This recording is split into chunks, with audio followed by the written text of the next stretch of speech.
Une méditation tirée du livre Maranatha, Le Seigneur vient d'Ellen White. 7 février. Le festin qui satisfait. Heureux ceux qui ont faim et soif de la justice, car ils seront rassasiés.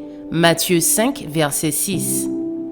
Supposons que ces gens qui se contentent d'être spirituellement des paralytiques et des nains soient subitement transportés dans le ciel et qu'ils puissent contempler pendant quelques instants la perfection et la sainteté qui y règnent, où toute âme y est remplie d'amour, où tout être resplendit de joie. Les chrétiens chétifs dont nous parlons pourraient-ils se mêler à la foule céleste, unir leur voix au chant des saints et supporter l'éclat de la gloire pure et exaltante qui émane de Dieu et de l'agneau? Oh non, certes. Ceux qui auront habitué leur esprit à se plaire aux exercices spirituels seront transmués et ne seront pas anéantis par la pureté et la gloire transcendante du ciel.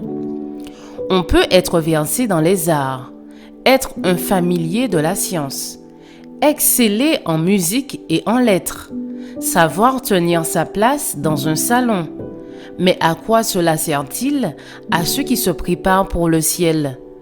Cela sera-t-il de quelque utilité lorsqu'il faudra se tenir devant le tribunal de Dieu? Ne t'y trompe pas, on ne se moque pas de Dieu. Seule la sanctification te préparera pour le ciel.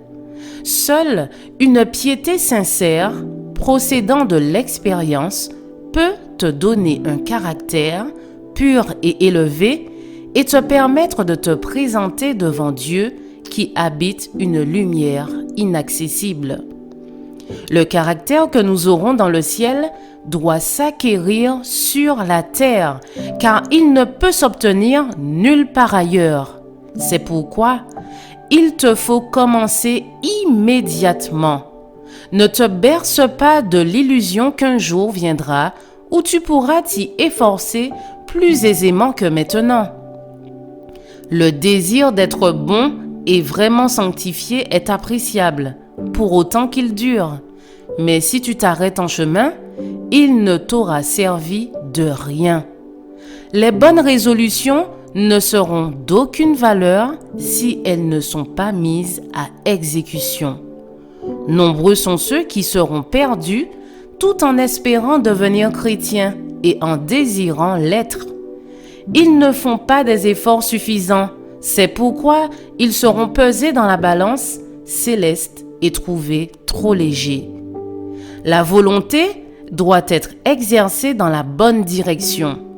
Il faut que tu puisses dire « Je veux être chrétien de tout mon cœur. Je veux connaître la longueur, la largeur, la profondeur et la hauteur de l'amour parfait. » Prête l'oreille aux paroles de Jésus. Heureux ceux qui ont faim et soif de la justice, car ils seront rassasiés. Le Christ a amplement pourvu à ce que soit satisfaite la faim et la soif de l'âme pour la justice. Je vous souhaite une excellente journée et que Dieu vous bénisse.